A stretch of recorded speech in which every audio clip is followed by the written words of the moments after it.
आप सभी लोगों का स्वागत है फिर से एक बार रिदवान क्रिक जोन में। आशा करता हूँ सभी लोग सही सलामत होंगे। तो चलिए शुरू करते हैं आज का वीडियो, जहाँ पे चौथा मुकाबला था रंगपुर राइडर्स और सिलेट स्ट्राइकर्स के बीच। और बहुत ही रोमांचक ये एक मुकाबला हुआ, जहाँ पे रंगपुर राइडर्स एक जबरदस्त शुरुआत किया। हालांकि देखें तो बल्लेबाजी में अच्छी खासी तो शुरुआत लिए थे, लेकिन बीच में धीमा हो चुका था। लेकिन बल्लेबाजी टॉस जीतकर पहले बल्लेबाजी करने का फैसला लिया नूरुल हसन चौहान ने। और जो शुरुआत है सिलेट स्ट्राइकर्स, हालांकि पिछले मुकाबले रंगपुर राइडर्स कल जीता था, तो यहाँ पे मोमेंटम क्या बरकरार रख पाते या नहीं, ये एक बात था। लेकिन जहाँ पे आज शुरुआत की बात करें, स्टीवन टेलर ने अच्छी खासी फिर से एक और बार शुरुआत तो किया था, कुछ चौके तो लगाए थे। लेकिन एलेक्स हेल्स फिर से एक और बार तंजीम हसन साकिब के शिकार हो गए, और वही कहीं ना कहीं एक अच्छी खासी शुरुआत ऐसा लग रहा था कि शायद आज एलेक्स हेल्स थोड़ी बहुत शुरुआत करेंगे, अच्छी खासी थोड़े बहुत समय लगाकर फिर से एक और बार आक्रामक रवैया अपनाएंगे, लेकिन वो होने नहीं दिया तंजीम साकिब ने। और फिर से वही कैच दे बैठे, और आरिफुल हक की ज़बरदस्त कैच, आज जो दो कैचेस पकड़े, बहुत ही उम्दा कैचेस कप्तान द्वारा। लेकिन स्टीवन टेलर ने भी कुछ चौके लगाए थे, लेकिन अलामीन के दूसरे ओवर में कहीं ना कहीं थोड़ा बहुत 16-17 रन गए थे। उसके अलावा जो गेंदबाजी की सिलेट स्ट्राइकर्स ने जबरदस्त उम्दा गेंदबाजी, कहीं ना कहीं तंजीम साकिब का एक मेडन ओवर भी था, तीसरा हुआ ओवर।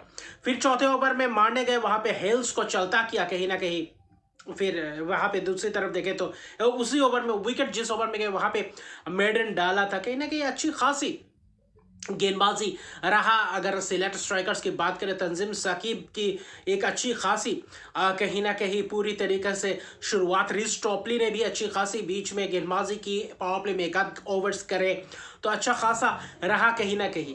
और बीच के ओवर्स में अगर आप देखें तो हालांकि 2-3 विकेट्स गिर चुके थे वहाँ पे, 22 पे पहला विकेट, 28 पे तीसरा विकेट। फिर वहाँ पे खुशदिल शाह और इफ्तिकार अहमद के बीच एक और बार साझेदारी पनपती हुई दिखाई दी, और खुशदिल शाह समीउल्लाह शिनवारी को ऊपर प्रहार करने लगे हैं। और समीउल्लाह शिनवारी दूसरे ओवर में पहले गेंद पे चौका, फिर अगले गेंद पे खासतौर पे देखें तो जॉर्ज मंजी के हाथ तो जबरदस्त एक छक्का जाने ही वाला था, और वहां पे लॉन्ग ऑन पे कैच दे बैठे, कहीं ना कहीं जबरदस्त कैच जॉर्ज मंजी द्वारा। 47 रन की हालांकि नाबाद पारी के लिए इफ्तिकार अहमद ने, जबकि खुशदिल शाह कोशिश की थी 21 रन की पारी। दोनों के बीच एक अच्छी खासी साझेदारी दिखाई दिया था 41 रन का। फिर कप्तान है नूरुल हसन और सोहान और वही इफ्तिकार अहमद, हालांकि थोड़ा बहुत उतना आज तेजी से रन बटोरे नहीं थे, 15वें ओवर तक धीमे चल रहे थे, 15वें ओवर तक 91 रन पे थे, 4 विकेट गिर चुके थे।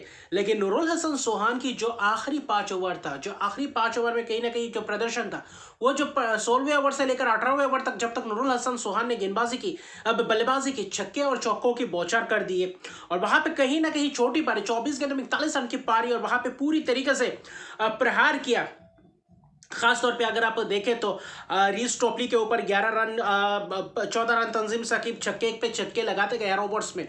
तो वहां पे मोमेंटम पूरी तरीके से रंगपुर राइडर्स वहां के, क्योंकि आखिरी 4 ओवर में कहीं ना कहीं पूरी तरीके से देखें तो 64 रन जोड़े, और वही 64 रन पूरी तरीके से रंगपुर राइडर्स को मुकाबले में वापसी करने का मौका दे गया। नूरुल हसन सोहान कल भी ऐसे ही कैमियो पारी खेला था, आज भी वैसे ही कैमियो पारी, और इफ्तिकार अहमद की शानदार लगातार 2 मैचेस में 2 शानदार प्रदर्शन, और दोनों के बीच एक शानदार 65 रन की पार्टनरशिप हुई। और आखिर में जो बचा कुचा कसर था, वो इफ्तिकार अहमद ने भी कुछ शॉट्स लगाए थे। आखिरी 5 ओवर बहुत ही जबरदस्त था, जब वरना सिलेट स्ट्राइकर्स अच्छी खासी गेंदबाजी कर रहे थे। तंजीम साकिब भी हालांकि आखिरी ओवर्स में थोड़ा बहुत महंगा गए, वरना 2 विकेट 27 रन 1 मिनट 4 ओवर में। अलामीन की शानदार शुरुआत, 4 ओवर 31 रन 2 विकेट, तो दोनों गेंदबाजों ने जबरदस्त गेंदबाजी किया। शिनवारी हालांकि 1 विकेट चटकाए थे, खुशदिल शाह का अगर वहां पे विकेट नहीं चटकाते तो और भी ज्यादा रन बटोरने का मौका मिलता। वहां पे मोमेंटम को थोड़ा बहुत ब्रेकडाउन किया, और उस बीच 15वें ओवर तक थोड़ा बहुत खामोश रखा था।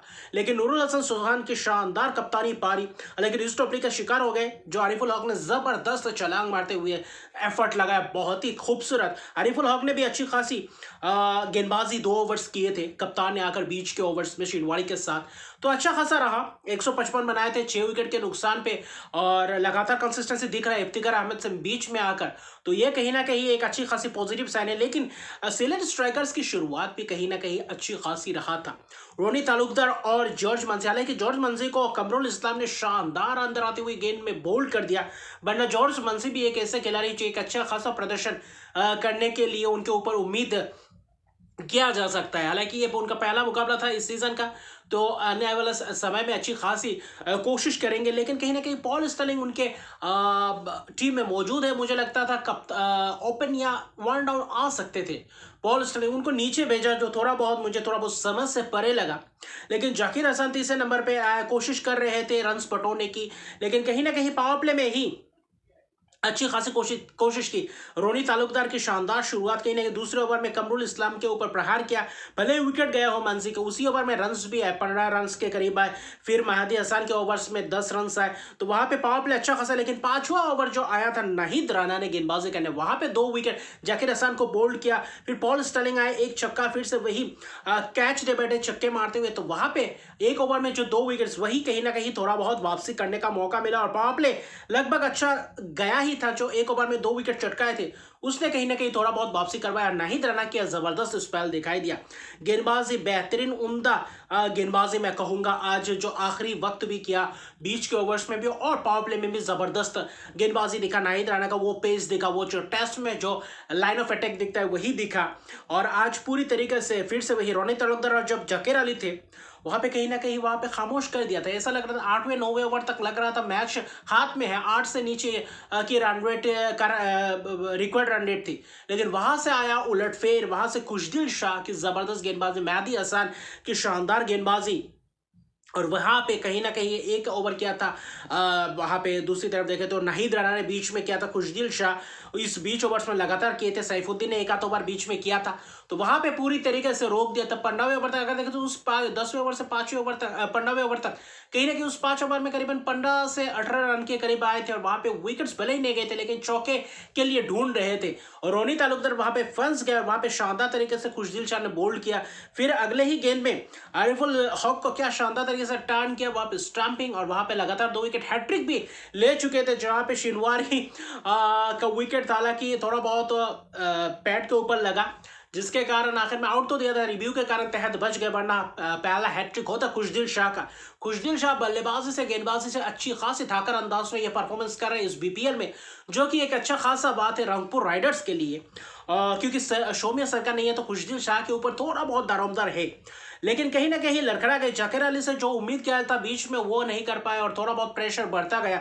हालांकि जब छक्के लगाए उसी ओवर में नाहिद राणा ही चलता किया कॉटन बॉल, वहां पे अगले ही गेंद में छक्का लगाने की कोशिश में आखिरी 5 ओवर में कोशिश किए थे, लेकिन वही 16वें ओवर में फिर से नाहिद राणा ने विकेट चटका, और जाकिर अली के विकेट गिरने के बाद कहीं ना कहीं, हालांकि रोनी तालुकदार 41 रन बनाए थे, जो शुरुआत जैसा किए थे वैसा आखिर में बीच में किया कर नहीं पाए। और बीच के जो 5-6 ओवर था वहां पे पूरी तरीके से रंगपुर राइडर्स फिर से वही मुकाबले में आए, और वहां पे सिलेक्ट स्ट्राइकर्स को पूरी तरीके से तराशाई कर दिया। बाद में बस औपचारिकता के बाद में बस विकेट चलते ही गए, और रन से बटोरना मुश्किल से मुश्किल कर दिया था। और आखिर में जाते जाते 20 ओवर में 121 रन बना 9 विकेट के नुकसान पे, और कुल मिलाकर एक शानदार फिर से एक और बार 34 रन की शानदार जीत। ऐसा लग ही नहीं रहा था कि वहां पे जीत हासिल करेंगे। हालांकि रंगपुर राइडर्स का टर्निंग पॉइंट यही था, नूरुल हसन सोहान का वो 41 रन की पारी, कहीं ना कहीं वो केमियो पारी 24 गेंदों में, जो आखिरी 5 में 65 रन के करीब आए, 64 रन के करीब आए। और जो 9वें ओवर से लेकर 10वें ओवर से लेकर 15वें ओवर के बीच जो विकेट खुशदिल शाह ने गेंदबाजी का जो स्पेल किया, वहां पे विकेट चटके, और वहां पे रन बटो नहीं पाए, और वही कहीं ना कहीं जहां पे उस 5-6 ओवर के अंदर 18-20 रन आए, और वहां पे फंसते गए सिलेक्ट स्ट्राइकर्स। अगर वहां पे रन आते सिंगल्स डबल्स भी, तो कहीं ना कहीं सिलेक्ट स्ट्राइकर्स के पास एक अच्छा खासा मौका था। तो यही T20 की एक खूबसूरत ये है कि कहाँ पे ये कोई भी सिचुएशन में आकर आप मुकाबले को खींच सकते हैं। एक गेंद एक ओवर पूरी तरीके से मोमेंटम को चेंज कर देता है, वही आज रंगपुर राइडर्स ने करके दिखाया। और फिलहाल जीत रहे लगातार 2 जीत 2 मैचेस में, तो इससे बड़ी बात क्या हो सकती है। अगर शुरुआती लगातार 2 दिन खेल के 2 मैचेस जीते रंगपुर राइडर्स के लिए एक अच्छी खासी पॉजिटिव। हालांकि कल का दिन ऑफ डे है, क्योंकि 1 जनवरी 2025 का शुरुआत रहेगा, तो उसमें खेल नहीं है, लेकिन गेंदबाजी अच्छी खासी रही। तंजीम साकिब द्वारा 2 विकेट अलामीन, हालांकि रंगपुर राइडर्स के सिलेक्ट स्ट्राइकर्स के गेंदबाज थे, लेकिन रंगपुर राइडर्स ने 2 wickets Mohammad Saifuddin 4 over 18 run देकर 2 wicket, Khushdil Shah 2 wicket 4 over 10 run किफायती स्पेल, और फिर नाहिद राणा 4 ओवर 27 रन देकर 4 विकेट। तो क्या ही जबरदस्त प्रदर्शन रंगपुर राइडर्स दिया। तो गेंदबाजी की बात करें, वही दूसरी तरफ बल्लेबाजी की बात करें, पूरी तरीके से छा गया। और इफ्तिकार अहमद की कहीं ना कहीं वो एंकरिंग रोल बहुत ही काम आया रंगपुर राइडर्स, जिसके कारण नूरुल हसन सुहान एक बड़े शानदार तरीके से पावरफुल बल्लेबाजी कर पाया। तो अभी के लिए इतना है। अगर अभी तक मेरे चैनल को सब्सक्राइब नहीं तो मेरे चैनल को सब्सक्राइब कीजिए, लाइक शेयर कमेंट जरूर कीजिए। तब तक के लिए गुड बाय।